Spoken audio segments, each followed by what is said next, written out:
Now, Sports Talk with Broads. Here's Hunter Brody.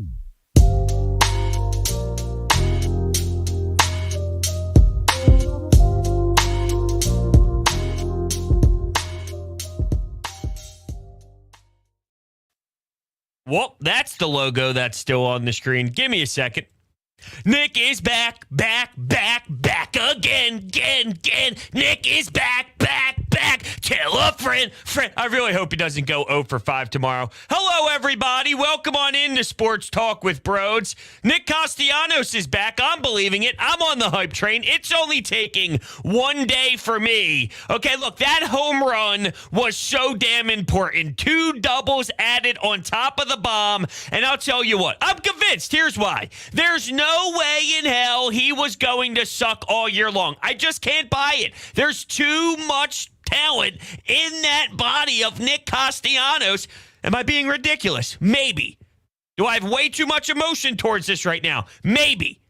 Am I weirdly actually believing myself that this is going to be the turnaround moment for Nick Castellanos? Maybe. It normally takes a while for me to be convinced, so I have no reason why this is where I'm at right now, but I'm just going to be honest and let it all flow. I feel that strongly that this is going to be the point where we date back. Remember August 16th when the Phillies went to Cincinnati, his old ballpark, and won 11-4 and went back-to-back Derek Hall. There's Castellanos driving the ball. And I've seen this before, specifically against the Washington Nationals. And then with a blink of an eye, he just went back into the very disturbing version of Nick Castellanos. Not today. Okay, not this time around the block. It will not occur. I promise you that. Please, I promise you that, baseball gods. Let this be, because Nick Castellanos grooving right now and showing power, that's scary. Now, here's some stats that Bob Wankel tweeted out, who covers the Phils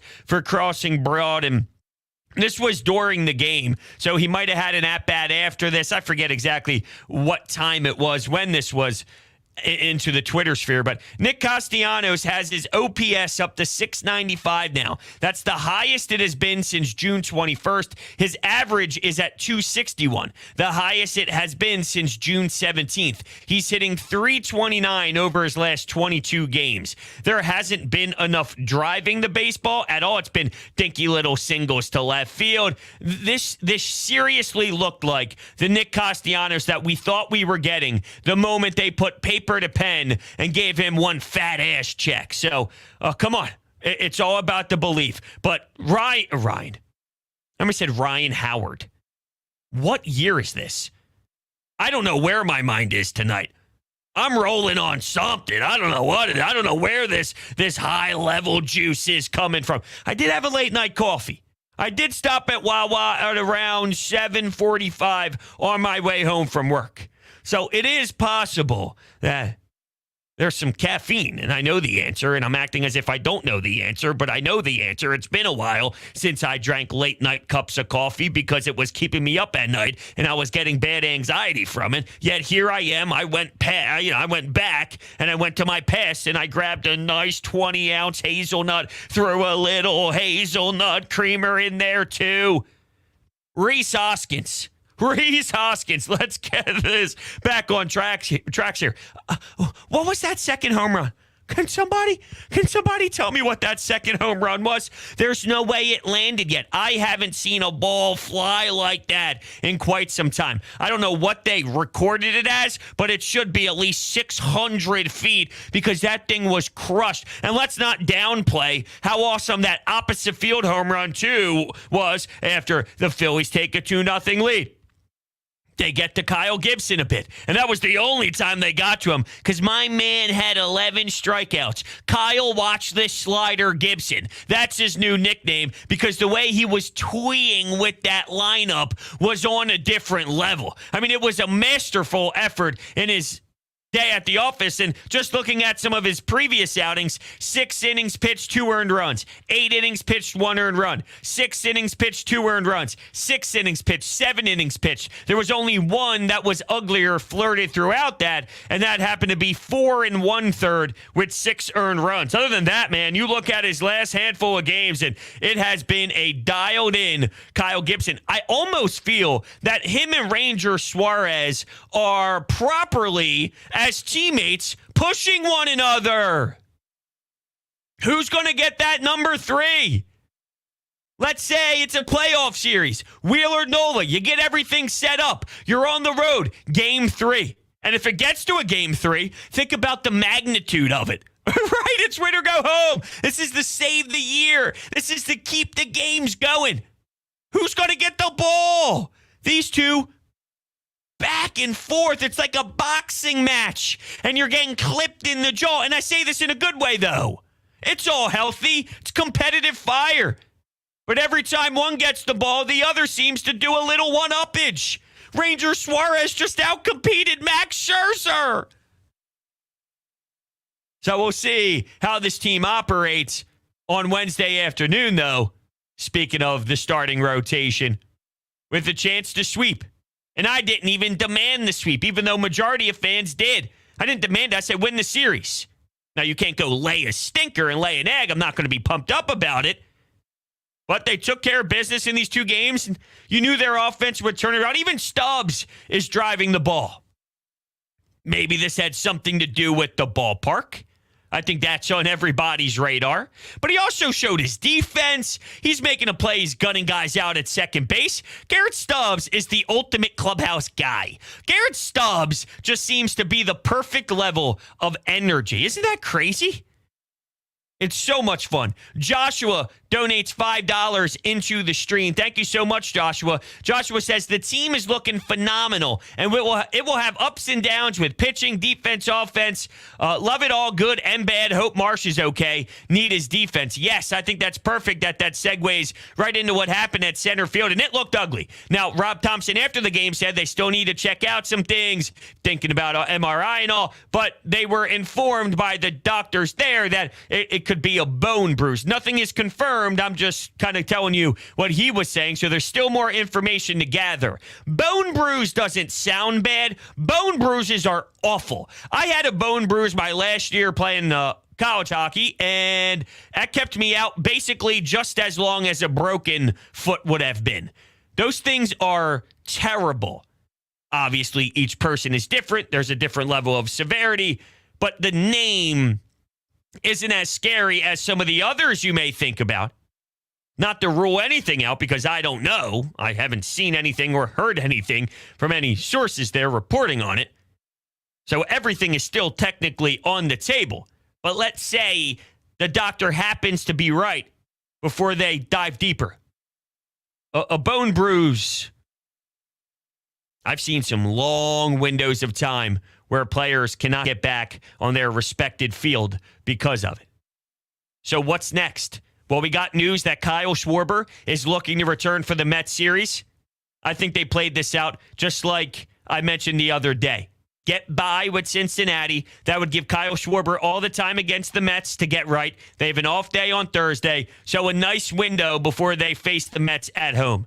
I think they kind of had that whole thing lined up. Nick Maton.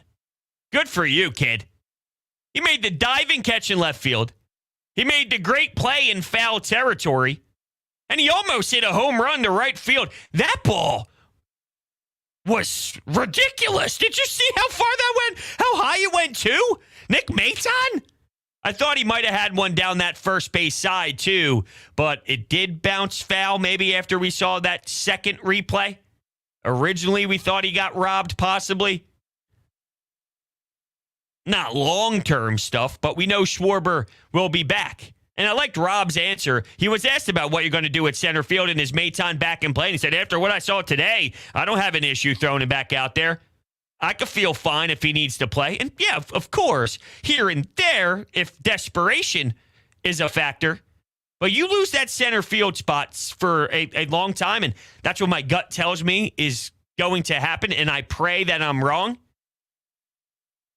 Everyone's comfortable when there's a real center fielder who knows how to communicate, who knows how to properly call everybody off, and who knows how to track a baseball. There's still Matt Vierling as an option, but he's back to being more of a Matt Vierling, not as loud of an impact, which I think makes sense for who he is as a player. And there will be okay games and there will be okay spots, but still not something I love. Although Brandon Marsh offensively is not something I love. We looked at it more as a good defensive role. So if that's your angle here, which I think is okay to kind of look at it this way, I want Brandon Marsh. That's my number one option when thinking of everything that is possible at this very moment. But he's not an offensive juggernaut. We just love the way that he could handle the defense. Can Matt Vierling handle the defense enough to not murder your entire outfield? I think the answer is probably. It still stinks, though, that we're in this position. Matt Vierling got robbed of a bases loaded chance to knock in a handful of runs. Still got a sac fly, but could have even added more to his stats. And Jose Alvarado is someone else that I wanted to point it out. They went up 2-0, then it's 3-2. So once again, you're playing from behind after you feel good about yourself. And there was a big-time response. A big-time response might not even doing it justice because of the power and the result after the turning point. After Rhys Hoskins said, watch this, fellas, as he's rounding second base, putting up his hand the way that he does. Are we starting to get one of these? I love one of these. It is probably one of the most exciting windows when Rhys Hoskins shows off and shows his worth. Whether it's a week, whether it's 10 days, the highs of Rhys Hoskins, he's going to get paid big with this whole Scott Boras thing. Yes, arbitration, it's there. I'm just thinking of what Scott Boras can do if, let's say, Rhys Hoskins finishes with 30-plus homers, 35-plus homers. Here goes the communication back and forth between Boras and the Phillies, and this is going to get spicy. Knowing John Middleton has been very willing to pay the big bucks, and knowing Rhys Hoskins likes it here. Rhys Hoskins hasn't had those games yet that deeply matter here. And I think he takes that personal. He knows there's been question marks about the vocal leaders. He knows there's been question marks about why consistently they fall apart and collapse. He's been a part of that. And he doesn't seem to be the one to shy away. Now, money talks, and I'm not acting as if big money was out there when he does become a UFA, yeah, he wouldn't look in any city that is willing to pay the Benjamins. But I do feel that he has a connection here. He likes it here. He wants to win here. He would probably prefer to be here. I wouldn't be shocked if you asked Rhys Hoskins, do you want to play the rest of your career in Philadelphia? If he stated yes. And that's not the case with everybody. So that's a off-season topic and whatnot. But when he shows what he can do, when he shows you what deep center field power is, it always shoots that light bulb off. Where are we with him? What's next? We've always thrown out JT might play first one day. All these guys might play first. Moving Alec Boehm to first, which they probably prefer him at third with the way his defense has picked up.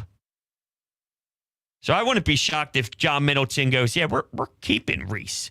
Slide that check on over there, Scotty. What do you think, Scott?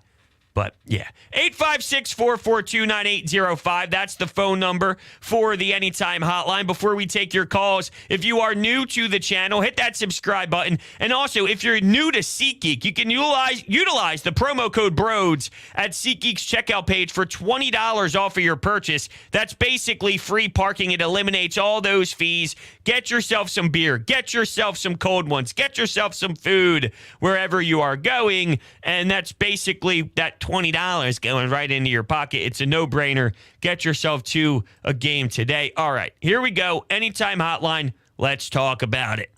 Hey, bros, how are you? It's the Nola fan here. I just wanted to say thank you so much for wishing me a happy Nola night. I know it was a long time ago, but it really meant a lot. I don't know if this message got through to you, but yeah, I just wanted to say that. But regarding to the game, that was really good.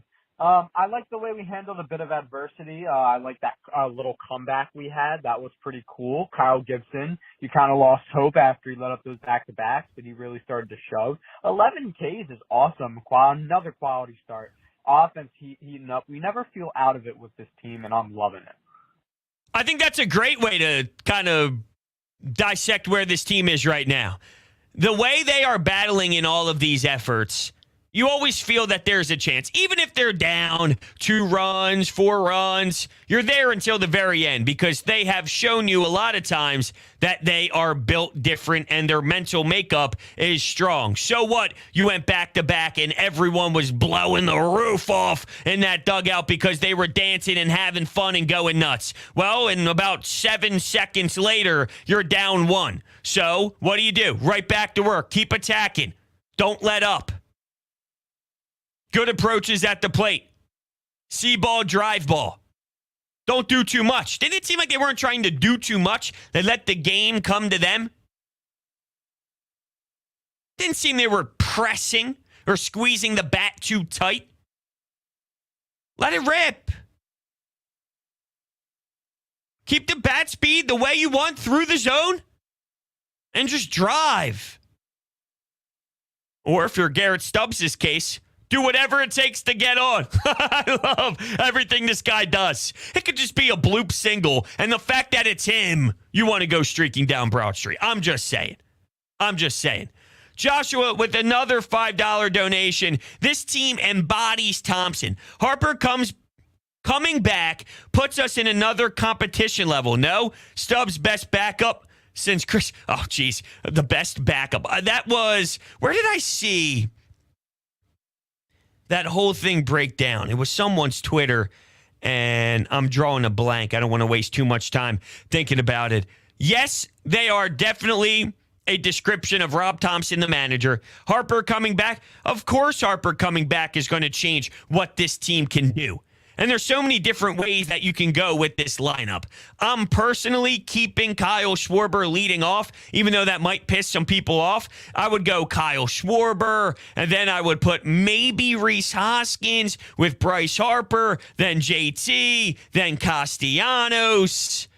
And then you can move Gene Segura, Bryson Stott, Matt Vierling, have something along those lines. Did I miss Alec Boehm? Yeah, Alec Boehm's in there because he wasn't going to be batting third anymore. Bryce Harper is. So I forgot to slot him in. You can find him somewhere in between JT Realmuto and Nick Castellanos or something like that. I've heard the debate about keeping Bryson Stott there. And what if you did Bryson Stott with Alec Boehm batting second, Bryce Harper batting third, JT batting fourth, Schwarber batting fifth, Castellanos batting sixth, Gene Segura batting seventh. Talk about the depth there. When I mentioned that on the radio today, Ricky Bo said, no. Switch JT with Kyle Schwarber. And I do like Kyle Schwarber batting fourth more than JT, but I do feel that lefty Bryce Harper, Kyle Schwarber, I'd rather go lefty if I can, if that means pushing back Schwarber to 5, but maybe that's too deep.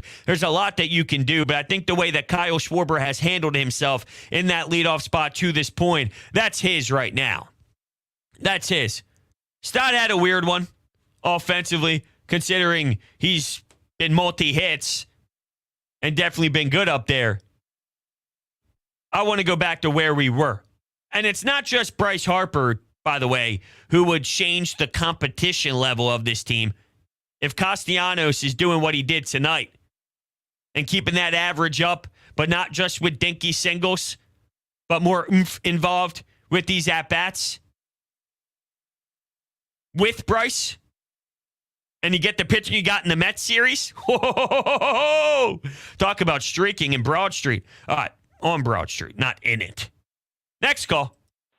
Great win for the Phillies there. They really had me scared the first couple innings when we once again had bases loaded, 1 out, and we couldn't score a run. But we woke up, Rhys exploded, like absolutely exploded. That second dinger he hit was just incredible. Gibson was very good, minus that one inning, which was just really 2 at-bats. And hopefully Marsh isn't out too long because I just can't have Vierling in this lineup much longer. He had 2 hits tonight, but he's just been really bad at hitting lately. But good win overall, and we'll get the sweep tomorrow with Ranger on the mound. There seems to be more confidence in the chat right now than I have about Brandon Marsh. And maybe that's just because you heard the word bone bruised and think, well, at least it's not a torn you-know-what. But not too fast. They are brutal if that's what it is. Matt Vierling is hitting .216 right now with 4 home runs. Let's look at positively here. How many times have we ripped somebody so hard and then they end up doing really well the next game? At least that's what happens for me. Rhys has been a bit quiet. Home run, home run, home run, home run, home run. Well, okay. The only person it hasn't worked for enough is Castellanos. But when JT made those stupid remarks, what an idiot, what a moron, and by the way, he hasn't even been good this year. Home run, power, RBI, coming up clutch, fulfilling a cleanup spot for more than just a couple games, for a bit now. Like, all of that happens when you start ridiculing someone. So, Matt Vierling stinks. Let's see if that works. I want to go through some of his recent games. I don't know what's going on my baseball reference page. So, he has, Jeez, what is going on here? 2 hits, but 0 for. Prior to that, 1 hit on August 12th against the Mets in the 2-1 game where they won in the 10th. 0 for with a walk on August 11th. 0 for.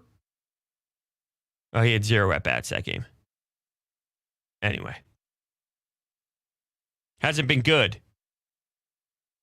Remember when he and Alec Boehm did some pretty amazing things against Milwaukee?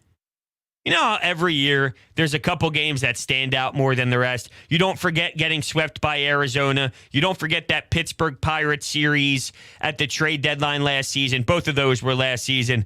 Bryce Harper's Grand Slam. There's a ton of Bryce Harper ones, but when it's your most important player, of course, the impact and the emotional tie is going to be stronger than most. What went down with Josh Hader? Sometimes I think about that in my sleep. No lie. I'm not kidding. I think about it in my sleep. What's next? Hey, bros. Malcolm from Georgia calling. Great win for the Phillies. Good to see a lot of things bounce back. The offense come alive. That was a good thing to see. How about that Stubbs guy, huh? He sure can't hit those left-handers. I guess Rob Thompson will have something to think about the next time he wants to pinch hit for him against a left-hander. But anyway, what I really wanted to do was spend some time and just give this Phillies starting lineup, the starting pitchers, their props. They've done an outstanding job up until now. Yeah. More than just here in this time that we're witnessing in this specific time frame here. They've been great all year. Seriously. There was a few stinkers by Kyle Gibson. There was that Christopher Sanchez-Bailey falter where they had to use a couple bullpen games when Zach Eflin went down, and there was something else that happened. But, yeah, I see some Zach Eflin chatter. If you feel anything about Zach Eflin, I'm stunned and surprised because there really shouldn't be a thought that Zach Eflin returns and is an important piece here. I think you basically got what you got. You got Ranger and Gibby after Nola and Wheeler, and maybe Syndergaard moves to the bullpen, and you got yourself David Robertson, you got yourself Sir Anthony, and the way Jose Alvarado, Cutter. Who's not amazed by this Cutter? Who's not amazed by Caleb Cotham, too, with reworking a lot of players here? Jose Alvarado got sent sent down and he's working with this type of magic, he's shut the door down elite right now. He's holy hell. It's not even close anymore. And he was sent down and reworked some things. Thor working through a whole new list of things that he's capable of doing on the mound. And it takes him a couple innings, but when it's time to shine and the lights are hotter, he's getting more comfortable out there. Gibby. This Caleb Cotham, dude. Come on. But they've been doing this for a long time. I'd say 90% of the season, you could praise this starting pitching. Bullpen had their blunders. Crazy, man. Crazy. Now, I see a couple comments of the lineup. Raymond mentioned Schwarber batting first, Bryson Stott batting second, Harper batting third. You got 3 lefties in a row to start your lineup off. That would be silly. There's no reason for Stott to be batting 2 if you're batting Schwarber 1 and Harper 3. You could put Rhys there. I'd rather put Bohm there than Stott. But no, you wouldn't bat Stott that high. I think you should try and space out your lefties as much as possible other than plop all 3 of them 1, 2, 3. You can have a lefty reliever out there who has to face 3 batters and they get a little lefty-lefty action. And how dare I just look over the fact that our last caller brings up Stubbs lefty-lefty. He's got a little track record here this season of accomplishing some damage with lefty-lefty.